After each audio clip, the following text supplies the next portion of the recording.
Hello, this is Diane, Antinatalist, and today's video is about dread. And dread is an aspect about life that we all have to encounter sometime or another, and more frequently than we would like to address. And dread could come in the form of like a court date. Let's say you ran through a stop sign and, a cop was behind you and he pulled you over and you have a little disagreement about whether you actually did stop or whether, you rolled through the stop sign, and he's saying you didn't stop. So now you have to go to court. And so, that's dreadful. That's something that we dread. We don't look forward to, and we stress about it until the court date. And, other forms of dread are like a family meeting or family conference or a discussion with the boss. And, your boss may have to pull you into his office and say, hey, your quarterly report has not been up to par. And, you may be written up, you may be fired, or, you may be demoted. You may be demoted, and you may lose income over such a situation. But, so there are many, many forms of dread, and I have been dreading this particular instance for 3 days now. I am taking an art class, and this is what I'm drawing. And this is my artwork so far, and it's coming along slowly, but I'm just really, really frustrated. And every week that I am supposed to attend the class, I absolutely dread it. I'm not happy with the class. I'm not being taught anything. The instructor is not a good teacher at all. And we've all heard the expression, those who teach can't do, or they teach because they can't do. But this teacher cannot teach. And it's beyond imagine, actually. The others in class are just as mystified at the lack of instruction in the class. And, we sit there and we're frustrated. We look into thin air. And then when the teacher leaves the classroom, we all kind of get together and say, we're lost, or we expected to learn a lot more about color, about mixing, about different forms of art, such as watercolor, oil, acrylics, and not just acrylic. And, there's some people in the class that are just, you can tell they've just given up. And, they feel like I do. They feel like they hate the class. They wonder why they even signed up for the class. And they wonder if there's something wrong with them because they're not doing very well. And my first painting, I did not make a very good grade, and I thought it was worth a lot better than I did get. It was a very difficult painting. It was a still life, and it was bottles. And if anybody has done bottles, you can understand the difficulty. And we were doing it in a value system of black and white and gray. So we only used black and white and mixed the paint color, and that in itself was just absolutely frustrating. I finished my painting, and I was somewhat... let me go get it really quick. I'll put the phone down here.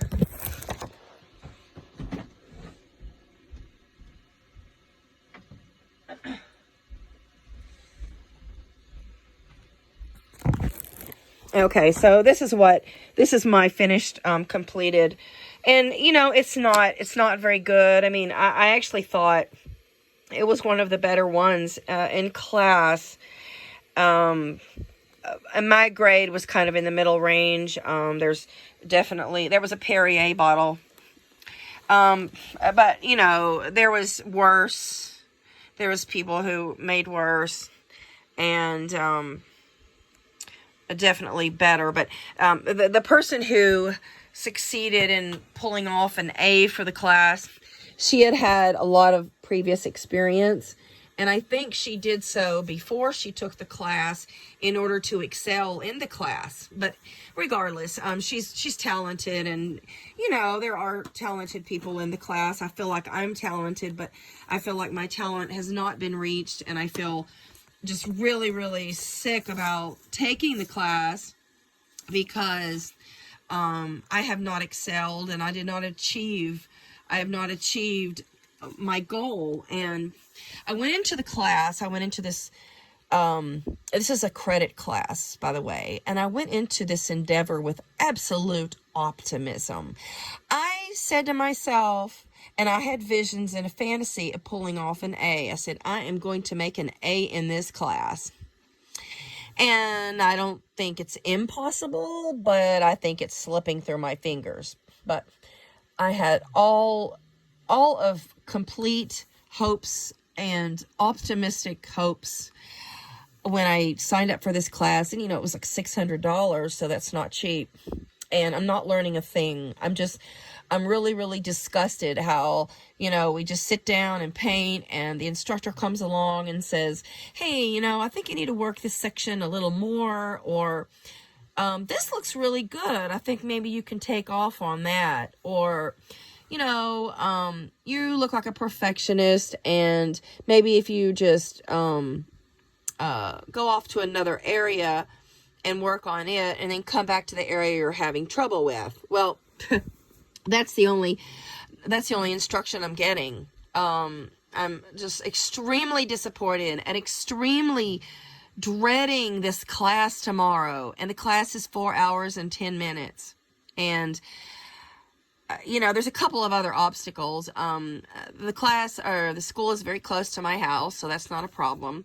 The parking lot is always full, and the class is at the very, very back of the school, and we have to carry in, you know, like a tote, and all our paints and all our brushes, and our canvas can be left there, but, you know, it's cumbersome bringing in everything that we need to paint with. And then since it's such a long class, I usually bring in snacks because I get hungry, and Cokes because I'm thirsty. But you know, I'm really, really regretting this, and I did not expect to regret this class. And I would say that the dread that I have for this class is equivalent to the dread that I have had in the past when I had a court date, you know, like a speeding ticket, or not having proper registration, you know, or even going to a family conference, or, you know, when the boss pulled me aside and said, you know, hey, we need some improvement here, or, you know, you need to answer the phones differently, or such and such.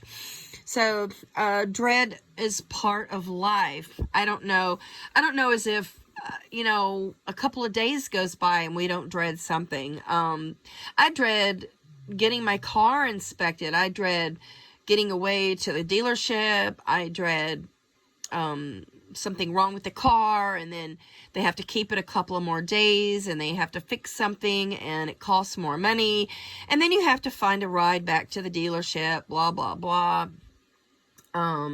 You know, I dread the plumbers coming out, or the painter or the electrician, and, you know, all that it involves. And sometimes there's delays, and sometimes they don't show up, and sometimes they take longer than expected. And it seems like dread is just a huge factor in life. And everybody dreads. There's not anybody on this planet that doesn't dread something. I mean, you may dread running out of gas, or you may dread getting lost on your way to the airport, or being late to the airport, or You may dread a family reunion and running into somebody that you don't want to see again. Or, you know, you may have packed on a few pounds and you don't want people to see you in your current state. You may dread not meeting deadlines, deadlines for work, deadlines at home. Or you may dread not meeting your own goals. And I certainly have not met my own goals in this particular class. And although I'm proud of certain aspects of this, this artwork, I do like my squash, but the table is, you know, pathetic. The pumpkin needs a lot of work. The stem is okay. I'm pretty happy with that. But, you know, I've changed the background a couple of times. And recently I have added a different texture. And I'm pretty happy with that texture. It changed things up a bit. And I think the teacher will approve of that. But yeah, I didn't meet my goals in this, and it's not for lack of trying, and it's not for lack of showing up to class. I am cooperative and participating, but I'm just not getting any instruction, and for that reason, you know, I'm extremely disappointed and dreading tomorrow's class.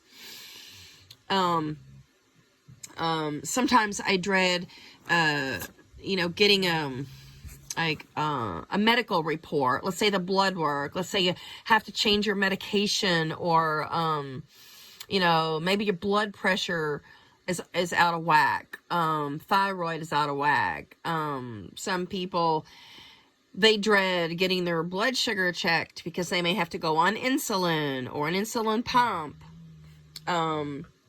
Let's say you're having headaches and you know, your doctor has to put you on a medication, or you're going to have seizures, or you did have seizures and the medication is giving you side effects. I had a relative that took seizures, and the medication Dilantin or something, it caused teeth decay, or it caused deterioration of the teeth and the gums. So now that's a lot of dread, folks. You know, I dread the winter. I dread very, very cold weather, and I dread the holidays with all the traffic. And, you know, I dread every day if I go out around 2:30 to 4, school buses are everywhere. And I actually try to avoid the school hours and the school times, and I do things later on. I try to focus on later on at night when, you know, families are in bed, and I don't like to compete with them in grocery stores and malls. So if there's a Columbus Day or a Veterans Day, you can be sure that I am gonna stay right at home. I am not going out at all, because I know that the malls and shopping centers are going to be full of families and children. So I try to avoid that segment of society, and that usually means going out during the unpopular times. Going out during dinner time is a great time. Going out when the weather is really good seems to be a good time, because people are out at the lake or the parks, or they're bicycling. And another time is late at night. I really, really take advantage of 24-hour stores, because that's when families are in bed and kids have school tomorrow, and I feel like the world is my oyster. I love 24-hour stores, and I do like the stores like Macy's that stay open late during Christmas season. Sometimes they're open, I think, till midnight when it's close to Christmas. And the mall, and literally the store is empty. But anyway, dread. Yes, we all have dread. You know, I dread funerals, and oh God, did I dread funerals. What an embarrassing and awkward and deflating and depressing moment to attend funerals. And it just wreaks havoc with my emotions, and to see everybody else sad, and to see the somberness and the quietness, and, you know, the hopelessness with people and the sadness with people. I've been to a few funerals since I've been in Pittsburgh, but it's been basically one family's the deaths in one particular family that I am close to, and I do anticipate more funerals from this family. Let's see, what else is dreadful. I dread the bad weather. I dread when thunderstorms come along because we have power outages. And I dread my dogs getting old because they have a lot of veterinary problems and sicknesses and deaths, and there's just decisions to be made. I mean, do you cremate or do you bury? I mean, there's just a host of decisions to be made, and nobody consented to being placed into existence. And I certainly didn't consent to make all these decisions, and I didn't consent to being harmed and being saddened and being ill-equipped for life. And I'm very ill-equipped for life because some things I just cannot deal with. And this art class is one particular thing that I cannot deal with. I've been frustrated from day one, and nothing has improved. The teacher just does not teach the class. So I am about to believe the old saying, which says, those who teach cannot do. Those who teach but don't do. They can't do, so they teach. But my God, the teacher can't teach. He can't instruct. He has no potential, and he is disenfranchising a whole class of students. And I'm not the only one. Like I said, we compare notes when he leaves the room, and I guess nobody really wants to speak up to him, and it's very, very awkward.